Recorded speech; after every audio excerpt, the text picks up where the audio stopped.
তখন আল্লাহর কসম আমার মনে হচ্ছিল যে এখন মনে হয় প্লেনটা ভেঙে পড়ে যাবে আসমান থেকে। যেদিন এই 25 ডিসেম্বর ছিল ওই দিন আমি আবার এয়ারে ফ্লাইও করছিলাম, সম্ভবত কক্সবাজার যাচ্ছে প্রোগ্রাম। তো দেখি যে বিমানের মধ্যেই বলা শুরু করলো যে লেডিস এন্ড জেন্টলম্যান, হ্যাঁ ladies and gentleman, welcome to our flight, এগুলো বলছে। বলার পরে বলছে যে মেরি ক্রিসমাস, সবাইকে ক্রিসমাসের আন্তরিক শুভেচ্ছা। তখন আল্লাহর কসম আমার মনে হচ্ছিল যে এখন মনে হয় প্লেনটা ভেঙে পড়ে যাবে আসমান থেকে, কারণ আমি একটা জানি।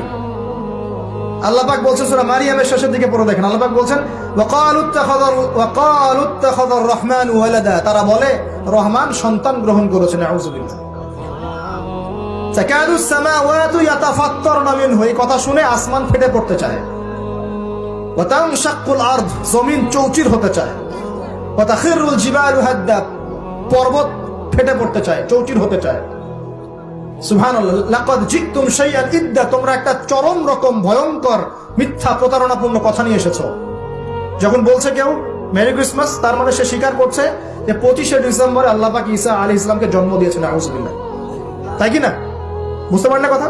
আর আমরা নামাজে বলছি লাম ইয়ালিদ ওয়া লাম ইউলাদ, কুল হুয়াল্লাহু আহাদ আল্লাহুস সামাদ। লাম ইয়ালিদ, তিনি কাউকে জন্ম দেন নাই। ওয়া লাম ইউলাদ, তাকেও কেউ জন্ম দেয়নি। ওয়া লাম ইয়াকুল লাহু কুফুয়ান আহাদ। একবার এই সূরা পড়লে কোরআনে 3 ভাগের 1 ভাগ পড়ার নেকি হয়ে যায়। 3 বার পড়লে 1 খতম কোরআনের নেকি হয়ে যায়।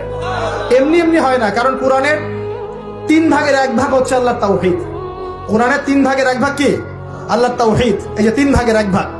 আর 1 ভাগ হচ্ছে হুকুম আহকাম, কি করবে কি করবে না। আর 1 ভাগ হচ্ছে হিস্ট্রি, ইতিহাস, কি হয়েছে এই পর্যন্ত বিশ্বে। কোরআন 3 ভাগে ভাগ করতে পারবেন আপনি। প্রিয় ভাইরা, এটা শিরক কিনা? এবং কোটি কোটি মানুষ কি এই শিরকে বিশ্বাস করে কিনা? এখন ওই সমাজে গিয়ে যদি আপনি বলেন সামাজিকতার খাতিরে মেনে নিচ্ছি যে এটা শিরক, তারপরে আমি আপোষ করলাম, চলবে? এখন কিছু মানুষ সামাজিকতার দোহাই দেয়। সামাজিকতা কোন সমাজে? যে সমাজ আমাকে শিরক শেখায় ওই সমাজ, যে সমাজ আমাকে হারাম খাওয়া শেখায় সেই সমাজ, যে সমাজে মানুষ বেদাতি আমল করে সেই সমাজ। কোন সমাজের পূজা করবেন? কোন সমাজের ইত্তেবা করবেন?